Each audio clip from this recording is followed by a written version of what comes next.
Bon voilà, chers amis démocrates africains, les amis du monde entier, nous savons qu'il fait excessivement tard en Europe et en Afrique. C'est toujours nécessaire de venir se connecter, d'apporter pas mal d'informations. Et merci à tous ceux qui se sont connectés très tard en Europe et en Afrique. Et certainement, on est quasiment à 18 h, donc ça fait déjà le soir ici en Amérique du Nord. Et nous sommes au 29 avril 2018, nous sommes ici à Toronto, au Canada.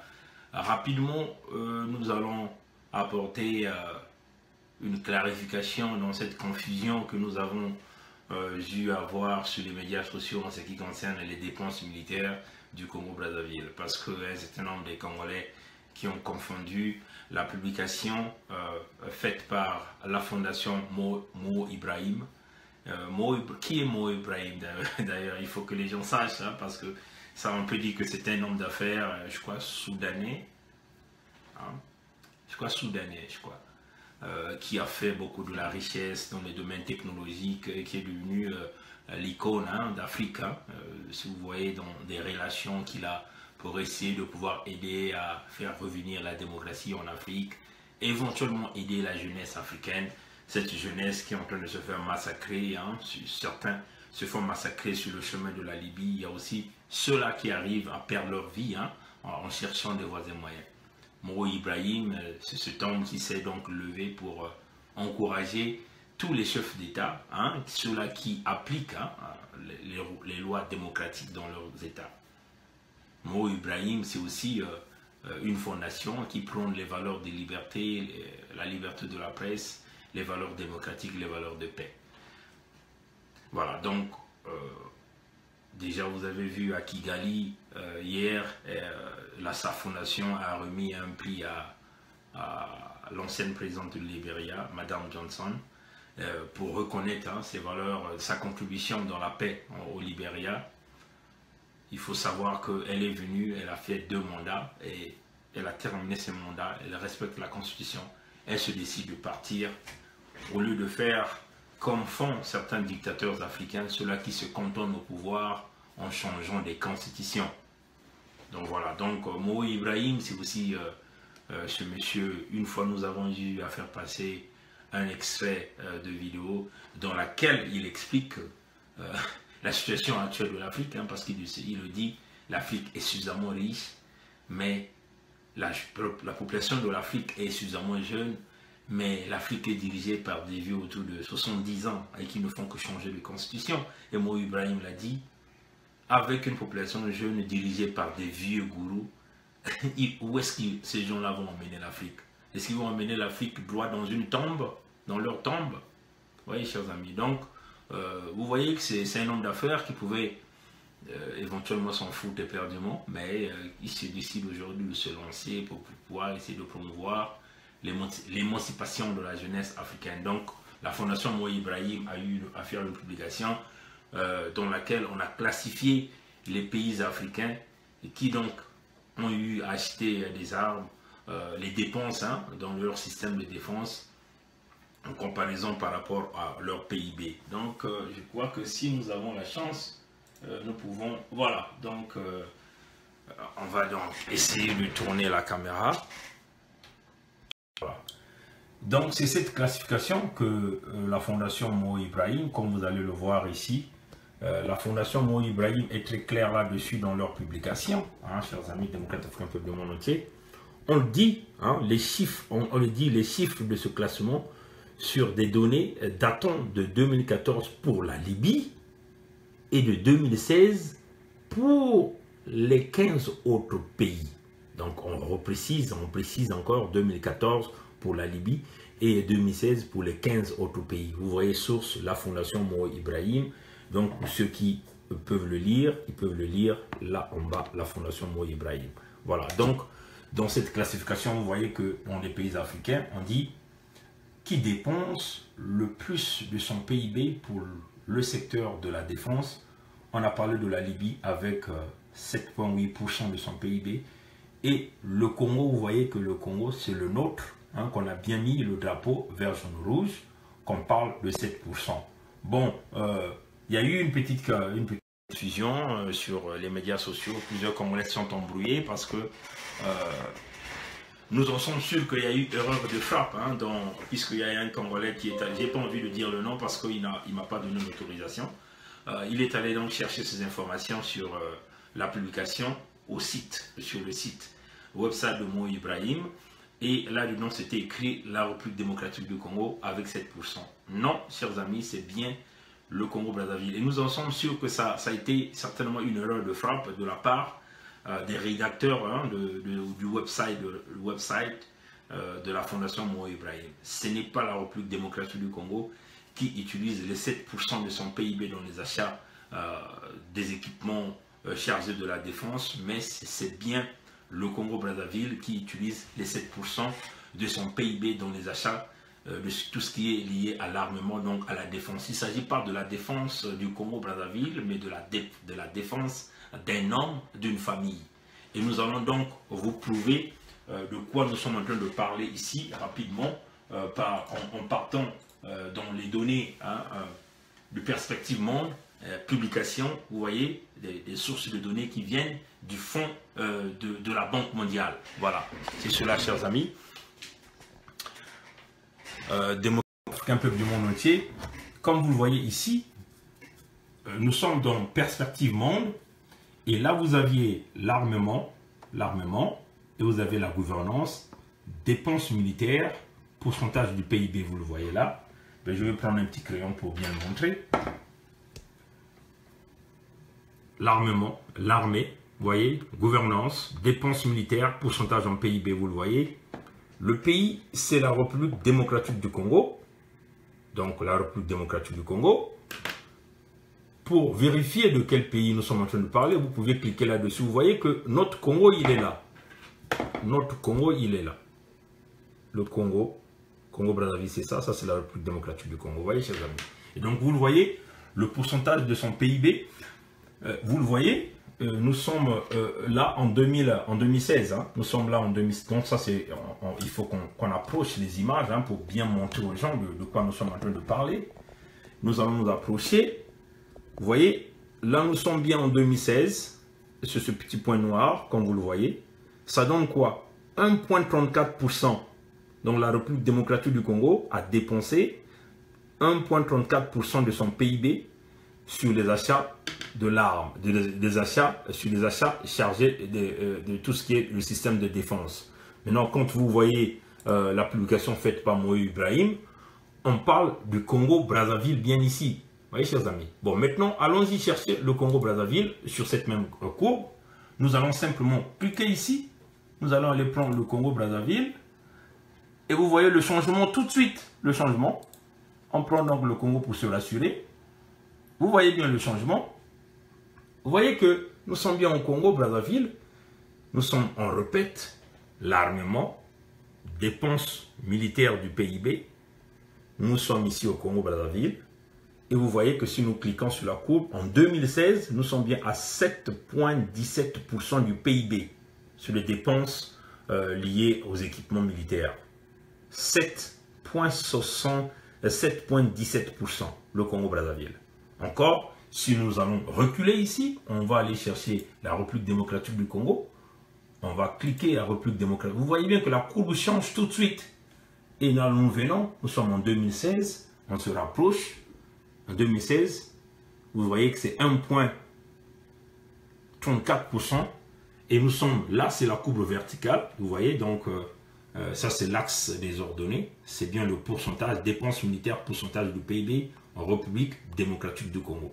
Maintenant, nous allons encore reculer. On va aller chercher le Congo-Brazzaville. Vous-même, vous allez voir comment la courbe va changer tout de suite. Vous voyez, chers amis, comment ça monte. Et là, nous revenons. Si nous emmenons notre curseur, nous sommes bien en 2016 à 7,17% de ce PIB. Et là, nous sommes bien dépenses militaires, pourcentage PIB du Congo-Brazzaville. Donc, ici, vous voyez bien que c'est 7,17% et 7,17% du PIB. Mais si vous voyez, la publication faite par la Fondation Mo Ibrahim, le Congo-Brazzaville est là. Vous voyez qu'ils ont même été gentils. Hein? Ils ont enlevé 0,17%. On a mis 7% du PIB. Donc, vous voyez que, chers amis, par rapport à cette information, et en plus, on a même oublié de vous montrer la source, hein, parce que ça, c'est très nécessaire. Hein, c'est très nécessaire. La source des informations, certes, c'est Perspective Monde qui vient de l'Université de Sherbrooke, mais vous le voyez que les données viennent de la Banque mondiale. Ici, chers amis, ça, c'est la date d'aujourd'hui, la date que je viens de consulter, cette base de données. Ça vous donne la date, Perspective Monde, date de consultation. Nous sommes au 29 avril 2018 et la source, c'est la Banque mondiale. Et nous sommes bien, pourcentage PIB, dépenses militaires, pourcentage PIB du Congo-Brazzaville. Et vous voyez que ça part de l'échelle de quasiment de 1 à 8%. Et nous sommes quasiment, à 7,17%. Mais nous pouvons essayer de regarder l'évolution de cette courbe. Donc vous voyez que toutefois que Sassou est prêt à aller vers les élections, il bombarde les achats militaires. Donc vous pouvez voir par exemple en 2000, je crois qu'en 2006 il y a eu des élections, vous voyez que comment la courbe commençait à augmenter. 2 points et quelques, ça a augmenté. Mais c'est depuis 2010 hein, qu'il a commencé à vraiment mettre le paquet dans les achats des armements, des équipements liés à la défense. Donc depuis 2010, vous voyez, en 2010, on était à 1,82% du PIB. Si nous arrivons en 2013, on est parti à 2%. Si nous voyons ici, en 2014, on est parti de 4,97% du PIB. Et vous voyez qu'en 2016, nous partons à 7,17%. Et j'en suis sûr, hein, je suis sûr qu'en 2018, puisqu'il utilise maintenant des voies illégales, et nous en sommes sûrs que cette courbe va continuer à galoper parce que l'homme a bien l'intention de se maintenir au pouvoir. Donc vous voyez que, chers amis, que nous voulons là déjà d'enlever ce petit doute, hein, cette petite confusion qui régnait au sein des Congolais avec cette affaire des achats d'armes. Non, ce n'est pas la République démocratique du Congo, c'est bien le Congo-Brazzaville, le Congo que nous avons un dictateur, un criminel à la tête de ce pays, l'homme qui massacre, hein, vous voyez que l'homme qui utilise tout son argent, l'argent du pays dans les achats d'armes pour la protection d'un pouvoir. Maintenant, si vous essayez de comparer ce PIB en ce qui concerne tout ce qui est lié à la santé, par exemple, hein, on peut simplement aller regarder la santé, on va voir... Voilà, donc on peut aller regarder tout ce qui est lié à la santé, on va aller voir... voilà, rapidement, on va essayer de regarder tout ce qui est lié à la santé. On va voir les dépenses sur le PIB. Parce que nous, ici, il faut qu'on parle avec preuve. Prenons par exemple, là nous avons le Congo-Brazzaville. Là nous sommes dans le secteur de la santé. Et si vous allez, nous sommes bien au Congo-Brazzaville. Pour les dépenses liées au PIB, dépenses en santé totale, pourcentage sur le PIB, vous voyez que les dépenses militaires dépassent énormément parce que si vous voyez en 2014, hein, ça c'est en 2014, nous sommes à 5,15% du PIB. Mais les dépenses militaires sont largement supérieures aux dépenses de santé. En 2012, nous étions à 3,98% du PIB. Et ça ne fait que descendre, ainsi de suite, ainsi de suite. Vous voyez, chers amis, donc, c'est cela la réalité. Vous pouvez encore aller regarder le système éducatif. Regardons par exemple les dépenses liées à l'énergie. Vous voyez, chers amis, on peut regarder le pourcentage. On va aller regarder les dépenses. On va aller regarder. Bon, ici, on nous donne juste les consommations. On peut par exemple aller regarder l'environnement, si vous voulez. Et vous allez voir... l'émission du gaz carbonique, un kilogramme de gaz par rapport au PIB, vous voyez que les courbes ne font que galoper, hein, chers amis. La courbe ne fait que galoper, ainsi de suite. Et que Sassou veut vous parler d'un plan vert hein, sur le bassin du Congo, mais vous voyez que les émissions en CO2 sont en train d'augmenter parce qu'il a une mauvaise politique sur l'environnement au Congo. Donc, Nous mettrons en ligne, hier on a oublié de le faire, mais en tout cas on demande à nos amis de nous rappeler. Nous allons mettre le lien de ce web en ligne, comme ça tout un Congolais peut aller regarder ce qui se passe en réalité avec notre pays. Allez regarder la vie des populations, mais ça vous ferait, ça fait pitié si vous essayez de regarder la globalité du pays, la gestion de ce pays par ce temps. Vous vous rendez compte que l'homme, ils sont fous et éperdument de ce pays, on voit le pays vers les abîmes, vers la destruction complète. Oui, chers amis, donc c'est une clarification, il était nécessaire pour nous de pouvoir le présenter. Bon, maintenant, on nous parle d'une vidéo qui circule, un anniversaire des familles Nguesso. Bon, ça ne doit pas vous étonner. Si vous voyez ces Nguesso pompe des milliards de francs CFA, où vous avez des musiciens qui viennent de partout, toujours les mêmes musiciens, ces mêmes comédiens-là qui viennent vénérer les gens du pouvoir. Bon, d'un côté, il faut comprendre qu'on ne peut pas trop accuser aussi ces gens-là, parce que ces gens-là sont derrière l'argent. Ce que nous dénonçons, c'est que ces artistes-là, dans leur travail quotidien, ils continuent toujours de vénérer ces gens-là, parce qu'on considère qu'ils ont une main, une connexion directe avec une main qui leur fait nourrir. Et cette main leur fait nourrir, non pas parce que ces gens-là viennent vénérer la nation, mais on vient vénérer des individualités, un clan, ceux-là qui sont au pouvoir, ceux-là qui brisent tout un peuple. C'est ça, c'est ça le véritable problème. Et d'ailleurs, c'est même cela que tous nous avons condamné, les musiciens congolais. Par exemple, aujourd'hui, l'affaire qui est très évoquée, c'est l'affaire Roga, où certains disent qu'ils ne jouent pas, certains disent qu'ils vont jouer, mais nous pensons que si nous sommes réellement sincères dans ce combat, nous devons être objectifs, c'est-à-dire nous n'allons pas être entraînés par la distraction, parce que nous sommes concentrés dans un travail de fond. Et surtout que c'est un musicien qui honore le régime, parce que même vous voyez dans tout son album, personnellement, je suis arrivé en possession de cet album, mais on ne fait que parler des noms des gens. Vous voyez, donc le côté culture n'est même plus là. C'est devenu de la distraction. Donc, concentrons-nous, peuple congolais, pour libérer le Congo. Le pays est pris en otage. Le pays est dans un état chaotique. Il faut que nous mettons en place la prise de conscience, mais aussi les actions, parce que c'est généralement les actions qui amèneront le véritable changement. Chers amis, on l'a toujours dit, nous sommes dans le système du baie vitré. Tout le monde voit tout le monde. Le régime criminel de Brazzaville pensait que tout ce qu'il devait faire devait être caché, comme ils sont habitués au petit jeu de cache-cache. Quand on était au pays, on jouait tous à ce petit jeu de cache-cache. Mais ils ne savaient plus que le monde avait tourné. Le monde tourne sur 360 degrés. Et donc, vous pouviez vous cacher sous les eaux, dans les airs, dans les murs. Tout ça là, ça représente le système transparent. Il n'y a plus l'opacité. Nous sommes dans le système du baie vitré. Tout le monde voit tout le monde. C'est cela la réalité. Tout le monde écoute tout le monde. C'est cela la réalité. Vous êtes dans les murs, mais on vous voit. L'infrarouge existe. Donc, Sassou, là où il est là, il doit savoir que l'infiltration totale et complète qui est déjà là, qui ne peut jamais arrêter, parce que nous sommes dans le système SS7. Là où on peut écouter toutes les conversations, on peut voir derrière les murs, on peut écouter tout. Donc, tous les secrets aujourd'hui sont dévoilés. Tous les secrets sont dévoilés. Donc, Sassou, il doit savoir que nous sommes, tout le monde voit tout le monde, nous sommes dans le système du baie vitré. Les gens du régime doivent savoir que tout le monde voit tout le monde, c'est le système du baie vitré.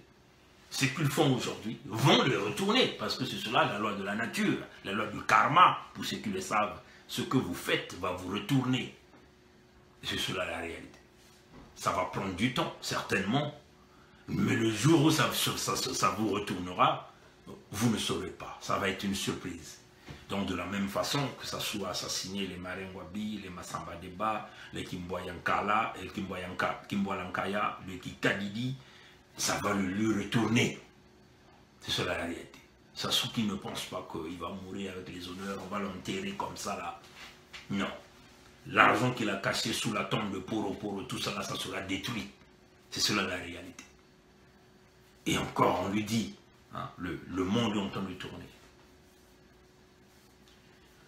Nous allons, si Dieu nous donne cette chance de retrouver cette petite vidéo, on va essayer de vous montrer cette vidéo dont nous sommes en train de parler ici. Comme ça, vous allez comprendre de quoi nous sommes en train de parler.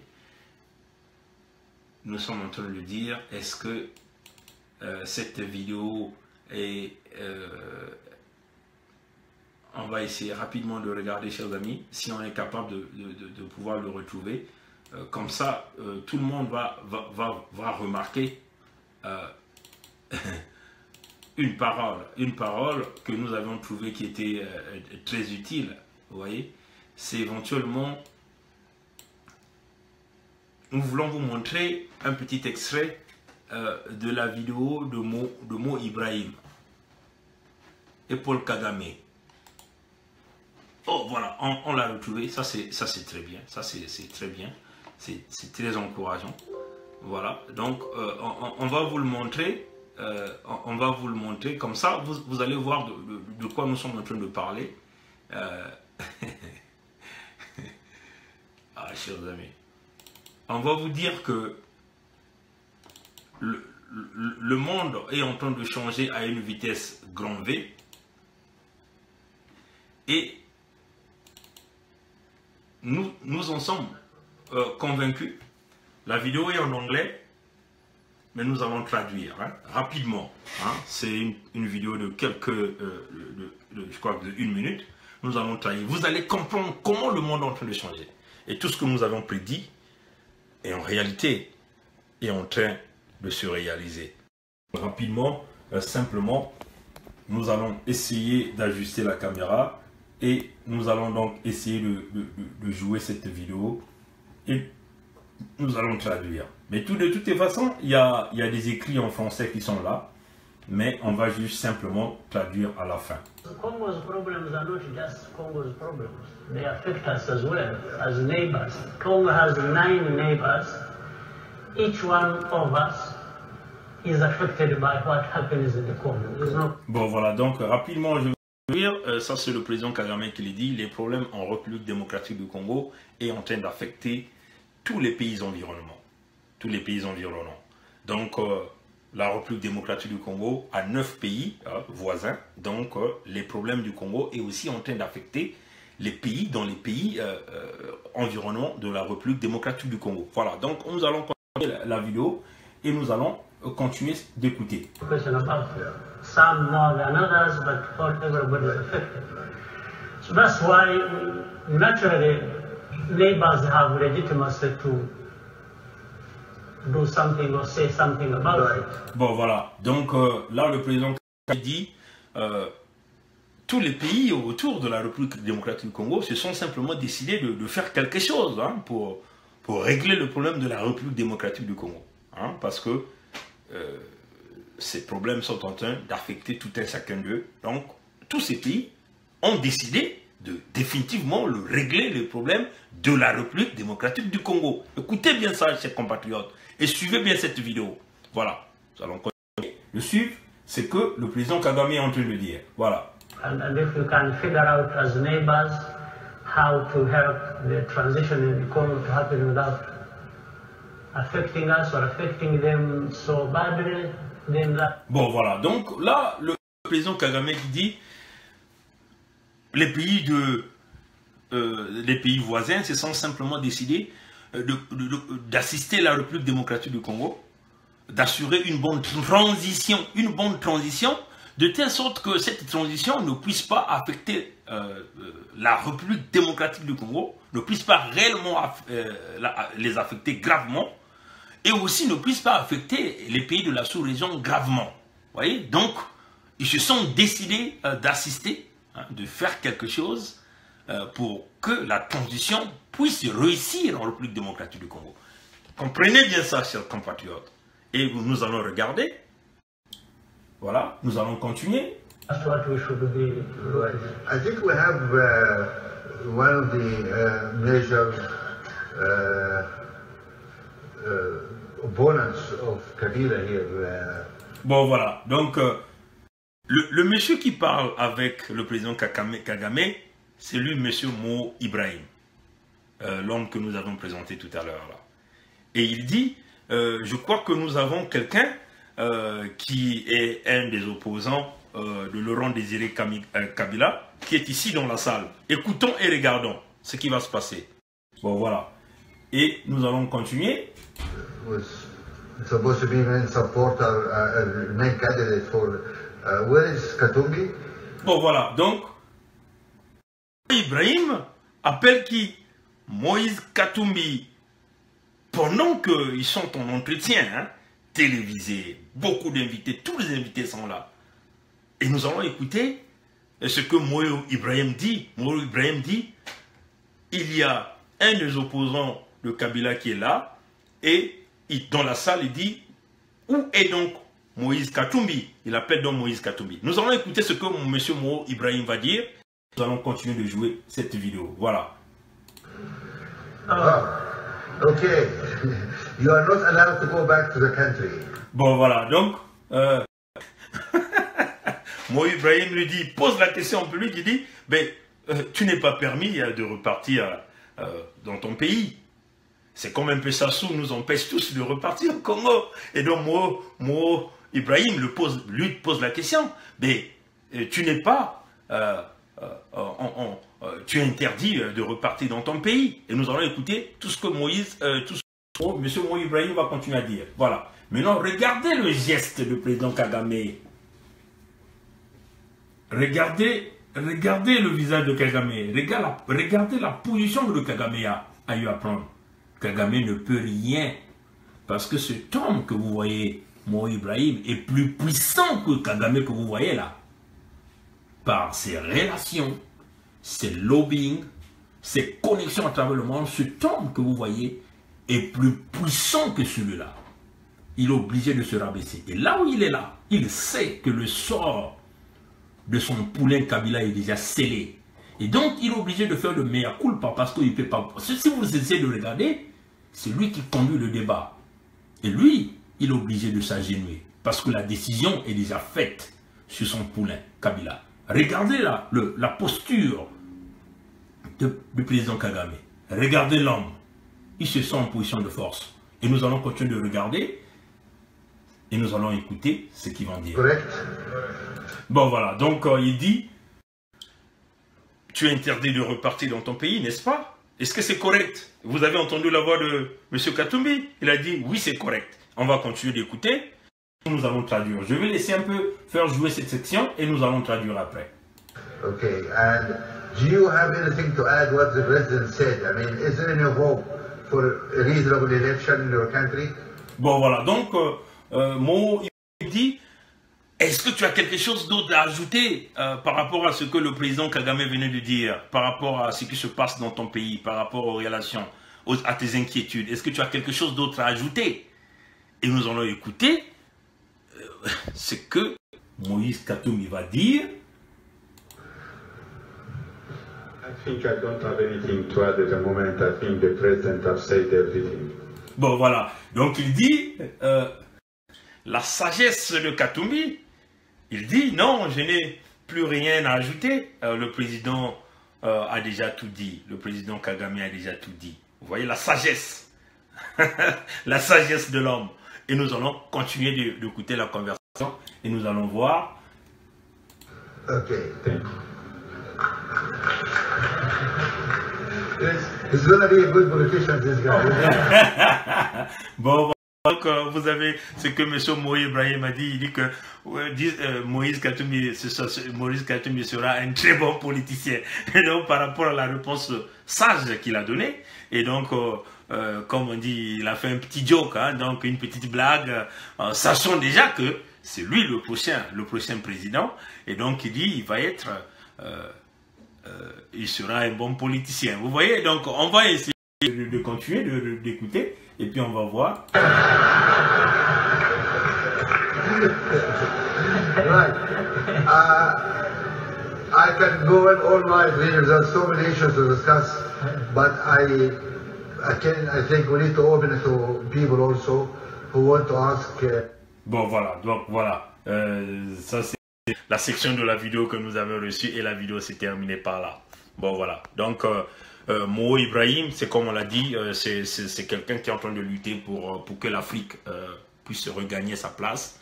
Il veut qu'il y ait des gens sérieux à la tête des États africains, des gens qui vont aussi penser à leur peuple. Mais cela ne signifie pas que Mo Ibrahim est contre les multinationales. Hein?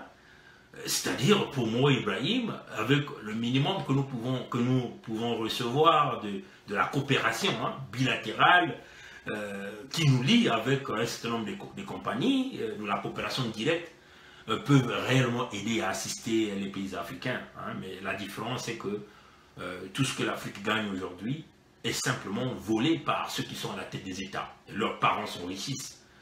Tout le monde s'enrichit. C'est le cas le plus frappant. Vous avez tous vu cette vidéo qui circule. Je n'ai pas envie de faire passer cette vidéo de la fête, hein, de la fille de Sassou. Hein, la fête d'anniversaire où vous avez des multimilliards qu'on a simplement dépensé, des milliards sortant de la caisse de l'État congolaise. Vous voyez, chers amis. Donc voilà pourquoi nous le disons, chers amis.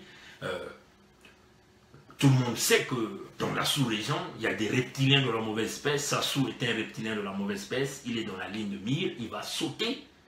Et comme vous le voyez, nous sommes encore au mois d'avril. Nous sommes en train de rentrer au mois de mai. Mais personne ne sait ce qui pourra arriver d'ici décembre 2018. Le changement en République démocratique du Congo, si Kabila parte, Sassou ne peut pas rester là. C'est impossible. Et ça, chers amis, ça, je vous le garantis. Les reptiliens de la mauvaise espèce. En Angola, il y a eu changement. Le changement est fait. Et vous voyez comment le nouveau président angolais est en train de traquer tous les pilleurs de la République, sans exception, que ce soit des généraux, que ce soit la famille de Dos Santos. Ce type est là pour récupérer l'argent. L'argent doit revenir dans le pays pour faire fonctionner le pays. C'est comme ça. S'il y a le changement en République démocratique du Congo, nous doutons fort que Sassou qui accompagnait Kabila dans le plan de la destruction des frères de la République démocratique du Congo puisse rester là. La France va essayer de jouer sa carte, comme d'ailleurs ce qu'elle venait de faire en proposant les 135 millions d'euros. Ça ne marchera pas. La France ne pourra plus jamais protéger Sassou. Ils le savent. Ces politiciens français-là le savent. Voilà pourquoi ils doivent. Hein, ils continuent d'aller à Brazzaville pour rassurer Sassou. Mais en réalité, il veut extirper le tout dernier billet, la toute dernière valise, la toute dernière mallette d'argent auprès du gars. Ils le savent que les carottes sont cuites, les équations sont compliquées. Le Fonds monétaire international termine une mission à Brazzaville. 2 jours après, une révélation se fait sur l'argent volé par son fils Kiki, ce même Kiki qu'il a présenté avec Ouéa. Vous voyez, chers amis. Donc, et le fils est dans le nuage de rêve, hein, pensant qu'il va prendre les commandes du Congo. Non, chers amis, il ne prendra pas les commandes du Congo. C'est ça la réalité. Les commandes du Congo vont être prises par un jeune Congolais, et peut-être vous le connaissez même, ces jeunes-là déjà. Un jeune dynamique. C'est cela la réalité, chers amis. Et le vent du changement est en train d'arriver, et c'est ce que ce peuple jeune d'Afrique centrale est en train d'attendre. Et ce vent du changement arrivera. Quoi qu'on fasse, quel que soit ces 7% du PIB qu'il a dépensé pour son armement, il ne pourra pas arrêter le vent du changement. Et c'est comme d'ailleurs Kagame est obligé de croiser les bras et d'accompagner Moïse Katumbi certainement jusqu'à l'ascension du pouvoir. Sinon, il n'a pas de choix. Il n'a pas de droit aux joueurs, aux mauvaises manœuvres. Parce que tout ce que le Rwanda aujourd'hui vient de la République démocratique du Congo. Et ceux-là qui ont permis ça ont dit que le changement doit se faire. Et les mêmes gens ont aussi voulu que le changement se fasse chez nous. Et ça va se faire. Alors, chers amis démocrates africains, c'est tout ce qu'on avait pour cette nuit. On ne va pas donc retenir votre temps. Et on vous dit simplement que Dieu nous garde, Dieu nous bénisse. L'équilibre de forces militaires sera l'unique solution pour les problèmes du Congo. Et nous en sommes fiers de travailler sur ce chemin. Merci. Passez une bonne nuit. Au revoir.